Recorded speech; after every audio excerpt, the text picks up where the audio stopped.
Well, this is Coventry Transport Museum, 10 to 10. It opens at 10 o'clock, so it's rather empty and sparse at the moment.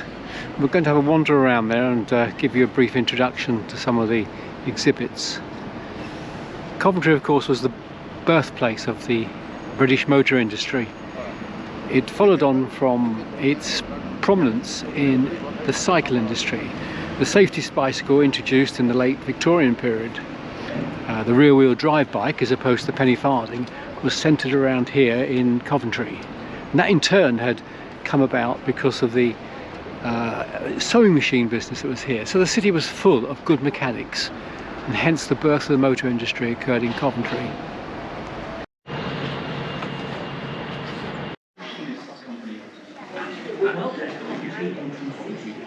Starting with a display of bicycles, right from the very earliest, with the front wheel drive, right the way through to the safety bicycle, front wheel drive again, penny farthings.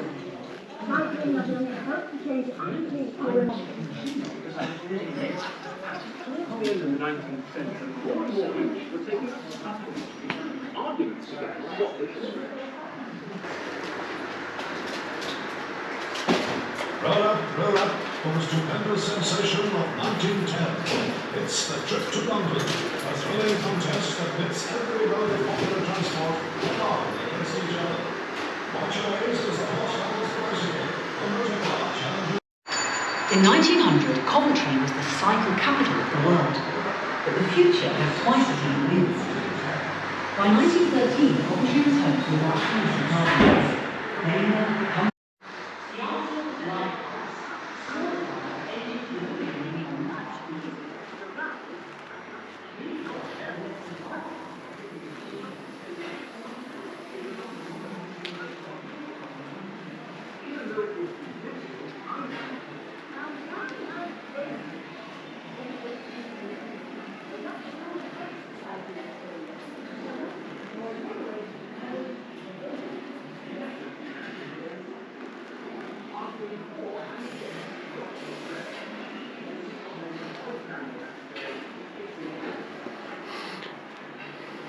Looking at a Humber Chummy two-seater. The blue one is listed as a 23 standard Warwick saloon. Got a motorbike and sidecar here. Coventry Victor. The red car here is a Lee Francis 1925.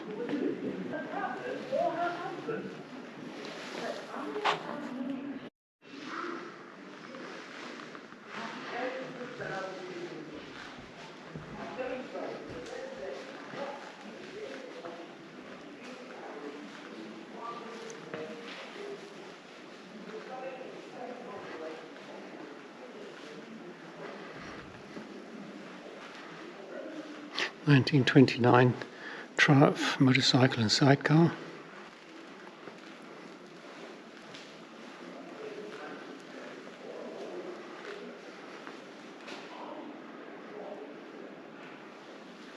With World War I over, Coventry could get back to car building.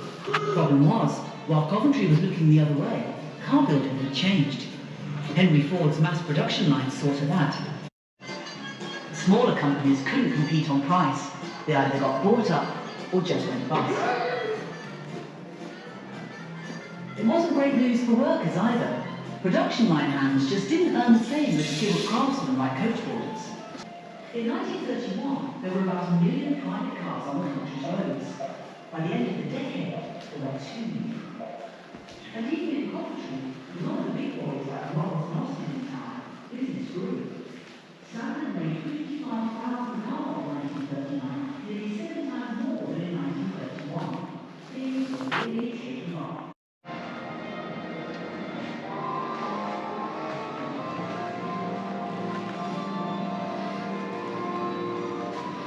Standard Vanguard.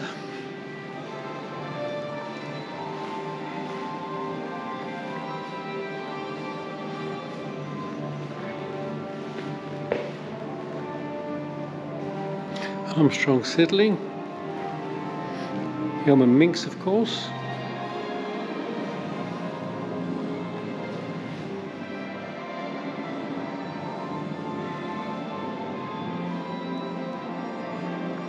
Standard 10.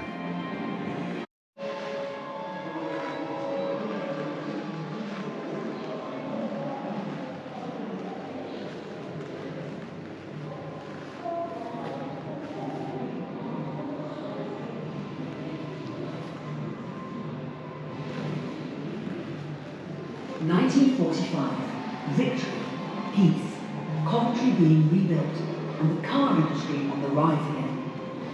The government was providing cheap Triumph 2000 estate. There was no competition in battles on Europe, and this is Vitesse. in fact, by 1950, the British Dolomite. was second only to the USA. Over 2000. A classic rally chopper, the original one with the gear lever, where it could cause you very serious injuries. And the wonderful Hillman Avenger. Daimlers. We've got a Hillman Limp up here.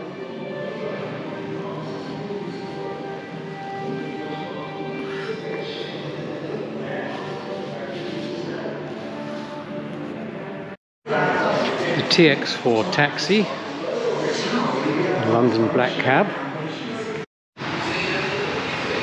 Daimlers. Morris Minor. Display of horses and carts and carriages. 2500 TC Triumph for the police. With a few commercial vehicles down here. Early with showers but brighter in the afternoon. And the travel news. In Edgbaston, queuing traffic on the A45 westbound as spectators make their way to the Ashes Test match.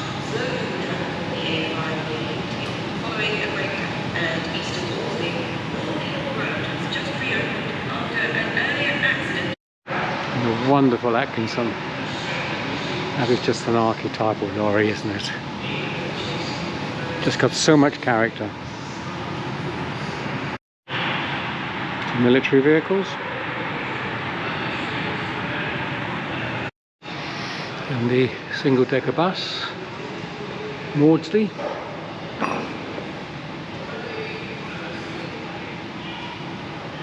And some couple of double-decker buses.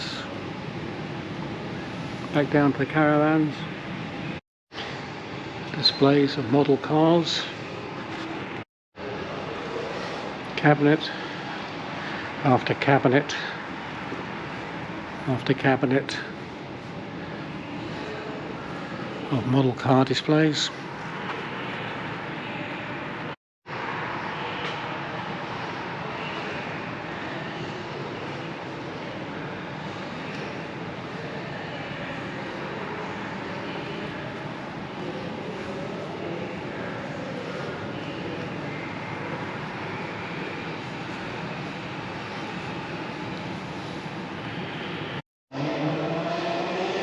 (1910) Maudslay.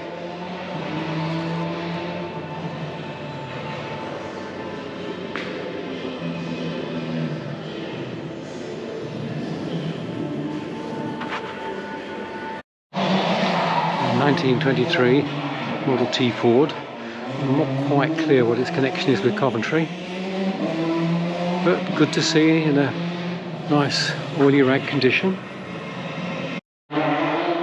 XK150 Jaguar. A display here on the history of Jaguar, starting with the Austin 7 Swallow, and then the 1935 SS Airline. Moving on to the Jaguar 2.5 litre, and then right up through this display, showing all the various models in the history of the company.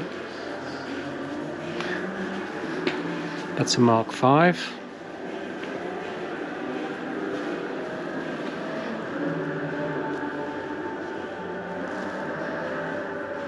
Mark 7.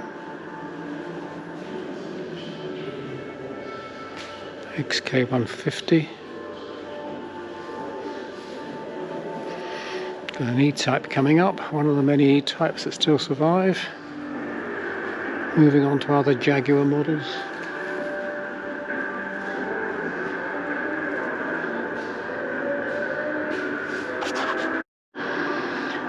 I will say, if you're a Jaguar fan, then the display here is exceptional.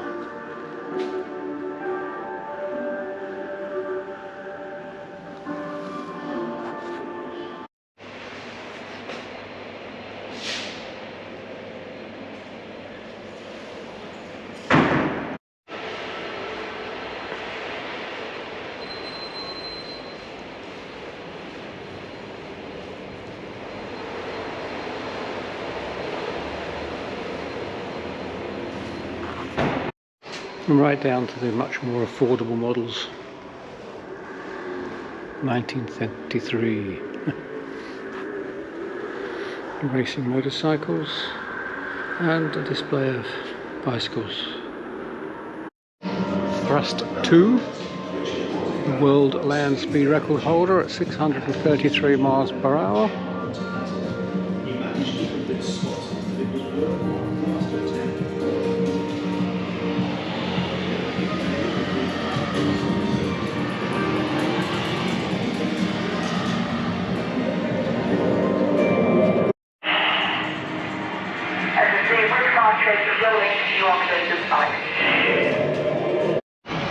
And that's a quick whip round through the museum.